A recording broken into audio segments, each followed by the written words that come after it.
Selamat pagi, siang, sore, dan malam kawan-kawan. Di sini kelompok kami akan berpresentasi tentang hak cipta. Kelompoknya adalah Fikri untuk saya sendiri, Anissa Sekar Ayu, Dia Abdul Mayanti, Fitri Andriani.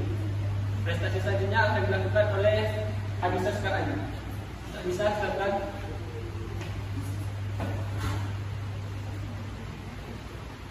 Baiklah, di sini saya akan menjelaskan materi mengenai ruang lingkup hak cipta. Pada 23 September 2014, DPR RI menyetujui rancangan undang-undang mengenai hak cipta menjadi undang-undang. Undang-Undang Nomor 28 Tahun 2014 tentang hak cipta ini merupakan perbaikan terhadap Undang-Undang Nomor 19 Tahun 2002 tentang hak cipta. Hak cipta meliputi bidang ilmu pengetahuan, seni, dan sastra yang mencakup semua karya tulis atau literasi works seperti buku, program komputer, database, laporan teknis, manuskrip, karya arsitektur, peta, hasil terjemahan atau dari hasil pengalihkan, karya yang diucapkan atau dinyanyikan, karya drama termasuk yang tidak diucapkan, seni film, dan karya musikal termasuk seni dalam segala bentuknya. Yaitu yang pertama yang akan saya jelaskan mengenai pengertian hak cipta. Menurut pengertian pasal 1 Undang-Undang Nomor 28 Tahun 2014 yang dimaksud dengan hak cipta atau copyright dalam bahasa Inggrisnya Auteursrecht dalam bahasa Belanda adalah hak eksklusif pencipta yang timbul secara otomatis berdasarkan prinsip deklaratif setelah suatu ciptaan diwujudkan dalam bentuk nyata tanpa mengurangi pembatasan sesuai dengan ketentuan peraturan perundang-undangan. Dalam arti kata, perlindungan hak cipta tidak diberikan kepada ide atau gagasan karena karya cipta harus memiliki bentuk yang khas, bersifat pribadi, dan menunjukkan keaslian sebagai ciptaan yang lahir berdasarkan kemampuan, kreativitas, atau keahlian, sehingga ciptaan itu dapat dilihat, dibaca, atau didengar. Ruang lingkup selanjutnya itu pemegang. Pemegang di sini dimaksudkan adalah pemegang hak cipta. Pemegang hak cipta adalah pencipta sebagai pemilik hak cipta atau pihak yang menerima hak tersebut dari pencipta atau pihak lain yang menerima lebih lanjut hak dari pihak yang menerima hak tersebut. Ruang lingkup ketiga yaitu karya kolektif. Karya kolektif terdiri dari 3 poin. Yang pertama, karya kompilasi atau campuran adalah karya dengan multi pengarang, yaitu karya orisinal digabung dengan materi yang sebelumnya sudah ada. Poin yang kedua yaitu bila bagian komponen sama dengan karya orisinal dari pengarang dan mempunyai identitas yang independen. Yang ketiga, hak masing-masing pengarang mempunyai hak untuk memakai hak cipta untuk kepentingannya dan tidak menyampingkan yang lain dalam pemakaian hak cipta. Ruang lingkup yang keempat yaitu pelaku pertunjukan. Maksudnya, seorang atau beberapa orang yang secara sendiri-sendiri atau bersama-sama menampilkan dan mempertunjukkan suatu ciptaan. Ruang lingkup yang kelima yaitu penggandaan. Penggandaan adalah proses, perbuatan, atau cara menggandakan suatu salinan, ciptaan, dan atau fonogram, atau lebih dengan cara dan dalam bentuk apapun secara permanen atau sementara. Ruang lingkup yang selanjutnya itu fiksasi. Fiksasi sendiri adalah perekaman suara yang dapat didengar, perekaman gambar, atau keduanya, yang dapat dilihat, didengar, digandakan, atau dikomunikasikan melalui perangkat apapun. Selanjutnya ada fonogram. Fonogram adalah fiksasi suara pertunjukan atau suara lainnya, atau representasi suara yang tidak termasuk bentuk fiksasi yang tergabung dalam sinematografi atau ciptaan audiovisual lainnya. Yang selanjutnya ada royalti. Royalti adalah imbalan atas pemanfaatan hak ekonomi atau suatu ciptaan atau produk hak terkait yang diterima oleh pencipta atau pemilik hak terkait. Selanjutnya ada lembaga manajemen kolektif. Lembaga manajemen kolektif adalah institusi yang berbentuk badan hukum nirlaba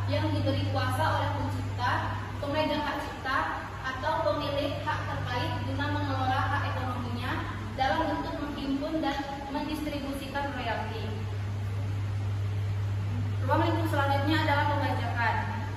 Penggandaan ciptaan atau produk hak terkait secara tidak sah dan pendistribusian barang hasil penggandaan dimaksud secara luas untuk memperoleh keuntungan ekonomi. Dan yang terakhir adalah penggunaan secara komersil.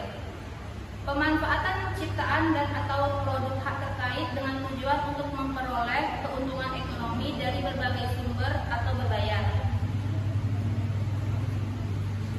Baiklah, sekian presentasi dari saya. Materi selanjutnya akan dilanjutkan oleh Fitri. Kepada Fitri saya persilakan.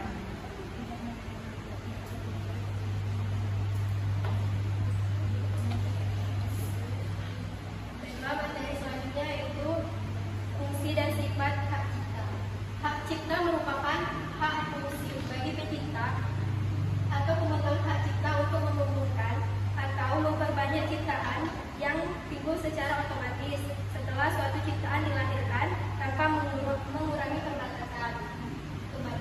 Hak cipta juga dianggap sebagai benda bergerak. Oleh karena itu, hak cipta dapat beralih atau dialihkan baik seluruhnya maupun sebagian. Karena pewarisan, hibah, wasiat, perjanjian tertulis atau sebab-sebab lain yang dibenarkan oleh peraturan perundang-undangan. Yang pertama itu ada ciptaan dalam hubungan dinas. Hasil ciptaan yang dibuat dalam hubungan dinas dengan pihak lain dalam lingkungan pekerjaan pemegang hak ciptanya adalah pihak yang untuk dan dalam dinasnya ciptaan tersebut dikerjakan, kecuali ada perjanjian lain oleh kedua belah pihak, dengan tidak mengurangi hak pencipta apabila penggunaan pencipta itu diperluas sampai keluar hubungan dinas. Yang kedua itu ada badan hukum sebagai pemilik hak cipta. Demikian juga menurut ketentuan pasal 37 Undang-Undang Nomor 28 Tahun 2014. Jika suatu badan hukum mengumumkan bahwa ciptaan berasal dari badannya dengan tidak menyebutkan seseorang sebagai pencipta, badan hukum tersebut tidak dianggap sebagai penciptanya, kecuali jika terbukti sebaliknya. Hak-hak tersebut berlaku selama 50 tahun sejak pertama kali digunakan dalam pasal 58 ayat 3 Undang-Undang Nomor 28 Tahun 2014. Yang ketiga itu ada hak cipta atas potret. Bagi pemegang hak cipta atas potret dimungkinkan untuk memperbanyak jika mendapat izin orang yang dipotret atau ahli warisnya dan diberikan perlindungan untuk merasa berlaku selama 50 tahun sejak pertama kali dilakukan pengumuman, termasuk bila potretnya memuat 2 orang atau lebih harus meminta izin dari yang lainnya. Yang selanjutnya itu ada hak ekonomi dan hak moral. Yang pertama hak moral. Hak moral untuk penciptanya itu yang pertama tetap mencantumkan atau tidak mencantumkan namanya pada salinan sehubungan dengan pemakaian ciptaan untuk hukum. Yang kedua menggunakan nama aliasnya atau samarannya. Yang ketiga mempertahankan haknya dalam hal yang terjadi distorsi ciptaan, mutilasi ciptaan, modifikasi ciptaan atau hal yang bersifat merugikan kehormatan diri atau reputasinya. Adapun hak untuk moral, yang pertama mengubah ciptaan sesuai dengan kepatutan dalam masyarakat. Yang kedua, mengubah judul dan anak judul ciptaan. Yang kedua, hak ekonomi. Kemudian untuk hak ekonomi atas ciptaan ini, perlindungan hak cipta berlaku selama hidup pencipta dan terus berlangsung selama 70 tahun setelah pencipta meninggal dunia. Terhitung mulai dari tanggal 1 Januari sampai tahun berikutnya. Pasal ini di pasal 58 ayat 1 Undang-Undang Nomor 28 Tahun 2014. Apapun jika hak cipta tersebut didirikan oleh badan hukum maka berlaku selama 50 tahun sejak pertama kali dilakukan pengumuman. Yang ketiga, hak dalam jual putus atau sold for. Undang-undang hak cipta ini juga melindungi pencipta dalam hal yang terjadi jual putus atau sold flat, ciptaan buku dan atau semua hasil karya tulis lainnya, lagu dan atau musik dengan catatan kata syariatkan dalam perjanjian jual dan atau pengalihan tanpa batas waktu, hak ciptanya beralih kembali kepada pencipta pada saat perjanjian tersebut mencapai jangka waktu 25 tahun. Dalam pasal 18 Undang-Undang Nomor 23 Tahun 2014.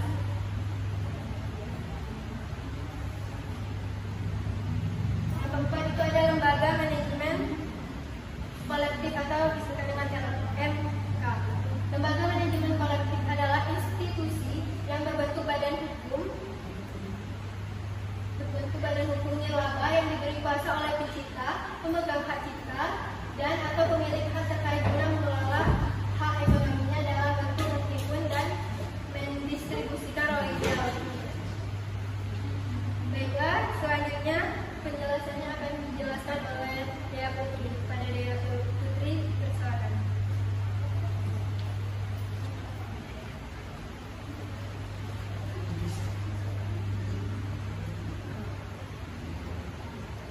Baiklah, yang selanjutnya itu hak terkait. Yang pertama itu hak moral pelaku pertunjukan, yaitu yang diberikan perlindungan tanpa batas waktu pasal 57. Yang kedua itu adalah hak ekonomi pelaku pertunjukan, diberi perlindungan dan berlaku selama 50 tahun sejak pertunjukan difaksi pasal 63. Yang ketiga, hak ekonomi produser fonogram diberi perlindungan dan berlaku selama 50 tahun sejak fonogramnya difaksasi pasal 63. Yang keempat itu adalah hak ekonomi lembaga penyiaran, yaitu diberi perlindungan dan berlaku selama 20 tahun sejak karyawan siarannya pertama kali disiarankan pasal 63. Selanjutnya itu adalah ciptaan derivatif. Ciptaan derivatif adalah karya turunan yang didasarkan atas salah satu atau beberapa karya terdahulu yang menggambarkan pengarang orisinal, seperti terjemahan aransemen musik, dramatisasi, fiksionalisasi, film, recording, dan lain-lain. Dalam ciptaan derivatif, pemegang hak cipta mempunyai hak untuk mengecualikan orang lain atas karya kreatif dari daya ciptaannya sendiri. Yang selanjutnya itu pendaftaran hak cipta. Menurut pasal 66 Undang-Undang Dasar Nomor 28 Tahun 2014 menyatakan Menteri Penyelenggaraan Pencatatan dan Penghapusan Ciptaan dan Produk hak terkait ketentuan tentang pendaftaran hak cipta tidak menyebutkan kewajiban untuk mendapatkan hak cipta. Pendaftaran ciptaan dalam daftar umum diciptakan dilakukan atas permohonan yang ditunjuk oleh pencipta atau oleh pemegang hak cipta atau kuasanya. Sedangkan kekuatan hukum dari suatu pendaftaran ciptaan hapus karena penghapusan atau permohonan orang atau badan hukum yang namanya pencatatan sebagai pencipta atau pemegang hak cipta lampau waktu atau dinyatakan batal oleh keputusan pengadilan yang telah memperoleh reputasi hukum tetap. Selanjutnya, lisensi dan lisensi wajib. Menurut ketentuan pasal 80-86 Undang-Undang Dasar Nomor 28 Tahun 2014, yaitu 1. Lisensi. Yang pertama, pemegang hak cipta berhak memberikan lisensi dengan perjanjian lisensi untuk melaksanakan ciptaannya. Kecuali diperjanjikan lain, maka pelaksana wajib untuk membayar royalti kepada pemegang hak cipta. Yang kedua itu perjanjian lisensi dilarang memuat ketentuan yang langsung maupun tidak langsung merugikan perekonomian negara. Yang ketiga, perjanjian lisensi wajib dicatat di Dirjen Haki agar dapat mempunyai akibat hukum terhadap pihak ketiga. Yang kedua itu lisensi wajib. Lisensi wajib merupakan lisensi untuk melaksanakan penerjemahan dan atau pengadaan ciptaan dalam bidang ilmu pengetahuan dan sastra yang diberikan berdasarkan keputusan Menteri atas dasar permohonan untuk kepentingan pendidikan dan atau ilmu pengetahuan serta kegiatan pendidikan dan pengembangan. Baiklah, selanjutnya akan diteruskan oleh Ilham. Kepada Ilham saya persilakan.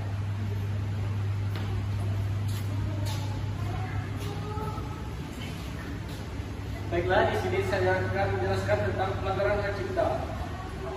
Menurut ketentuan pasal 44 UU Nomor 28 tahun 2016, penggunaan pengambilan pengadaan dan atau penggunaan suatu ciptaan dan atau produk hak terkait secara seluruh atau sebagai yang substansial tidak dianggap sebagai pelanggaran hak cipta jika sebenarnya disebutkan atau dicantumkan secara lengkap untuk keperluan. Pelanggaran hak cipta itu ada satu untuk keperluan pendidikan, penelitian dan lain-lainnya yang tidak merugikan penciptanya. 2. Pengambilan untuk kepentingan di pengadilan. 3. Pengambilan baik sebagai maupun seluruhnya untuk kepentingan cerbal, ilmiah dan pendidikan asal tidak merugikan penciptanya. Pembuatan salinan cadangan satu program komputer oleh pemilik program komputer yang dilakukan semata-mata untuk digunakan sendiri. Biasanya, peniruan karya tulis dapat berbentuk peniruan kata demi kata, peniruan tempat pengambilan kata-kata, persamaan substansi kedua karya tulis. Akses penggugat harus menunjukkan karya tergugat sama dengan karyanya. Di sini tergugat dapat melakukan pembelaan itu. Kekurangannya daya hak cipta dari karya penggugat, kekurangan originalisasi dari ekspresi, kekurangan kesamaan substansial, serius atau pemakaian yang layak. 1. Masalah pembuktian. Dalam kasus pelanggaran hak cipta, bukti langsung dari pelanggar itu adalah jika sekali ditentukan. Biasanya dibuktikan pelanggaran hak cipta dilakukan melalui pembuktian akses maupun kesamaan substansional, yaitu suatu metode pembuktian dari pemeriksaan kata demi kata. Karena biasanya pelanggaran terjadi dalam 2 tahap proses membuktikan terjadinya peniruan dan apakah hal tersebut terjadi di dalam hal-hal yang tidak diizinkan. 2. Doktrin pemakaian yang layak. Di Amerika Serikat ada istilah untuk pemakaian yang layak dan tidak dikategorikan pelanggaran hak cipta. The Doctrine of Fair Use. Dalam UU Hak Cipta tahun 1976 digunakan beberapa variabel agar tidak dikualifikasi sebagai peniruan. A. Maksud dan sifat pemakaian termasuk sifat dan maksud komersialnya. B. Sifat dari karya hak cipta. C. Porsi yang ditiru. D. Penggunaan ekonomis dari yang ditiru. E. Maksud dan alasan-alasan dari terdakwa. 3. Ada sifat pekerjaan, yaitu ada 1. Tergantung dari kaitannya dengan faktor efek ekonomis dari pemakaian hak cipta tersebut. Ada 2. Potensi pengaruh ekonomi bersama faktor-faktor lainnya menentukan Doctrine of Fair Use. Ada 3. Jumlah proporsional dan substitusi penangkaian sifat peniruan kualitatif atau kuantitatif. Ketentuan pidana menurut pasal 112 dan 120 UU Nomor 28 tahun 2014